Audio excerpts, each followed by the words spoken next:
காலையில் பார்த்தீங்கன்னா எங்கள் அம்மா அவசர அவசரமாக ஏப்பினாங்க. ஒரு வேளை காப்பி கொடுத்து தான் ஏப்புறான்னு சொல்லிட்டு ஏஞ்சிட்டுங்க. சரி ஏஞ்சி வெளியே போய் பார்த்தா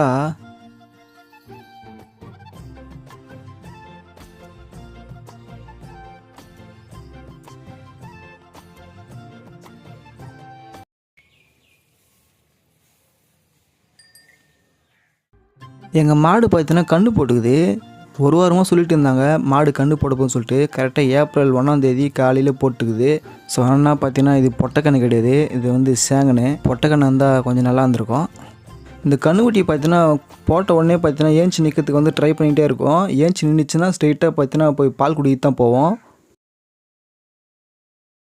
சரி இதை நம்ம தொடலான்னு கிட்ட வந்து தொட்டெல்லாம் பார்த்துங்க. இது ஆத்தா பார்த்தீங்கன்னா அப்படியே என்னை பார்த்துன்னு பின்னாடி ஓடிப்பிச்சு. இதே வேறு மாடாக இருந்துச்சுன்னு வச்சுக்கோங்க, உடனே நான் முற்றத்துக்கு வந்திருக்கோம். அதோட என்ன ஹைலைட்னா, நான் வந்தோடனே பார்த்தீங்கன்னா மாடு வந்து உடுப்பு போட்டுச்சு.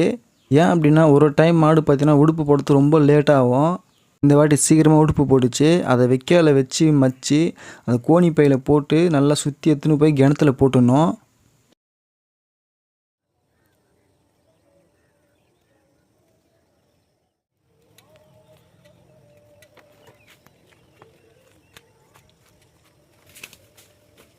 இப்போ தண்ணி இது பொழுது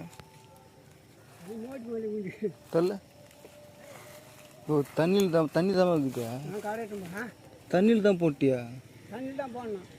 தண்ணி மாடு கன்று போட்டுச்சுன்னா மதியமே பில்லை தந்து போடுவாங்க எங்கள் அம்மா. அதுக்கப்புறம் கஞ்சி காய்ச்சி வைப்பாங்க. நம்ம கன்றுக்குட்டி பார்த்தீங்கன்னா நல்லா தூய் நிற்கிறாப்புல.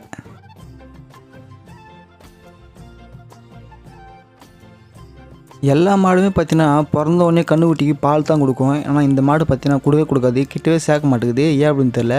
போன வாட்டி கன்று போட்டுக்குது அப்போ கூட கிட்ட சேர்க்கவே இல்லை. ஒரு ஆள் பக்கத்தில் நிற்கணுங்க, அப்போ தான் கன்றுக்குட்டிக்கு பால் விடுது. பாருங்கள் எங்கள் அப்பா மூக்காங்க ஒரு பூச்சின்னு பக்கத்தில் நின்றுக்கிறாரு. அப்போ தான் பால் கொடுக்குறது விடுது.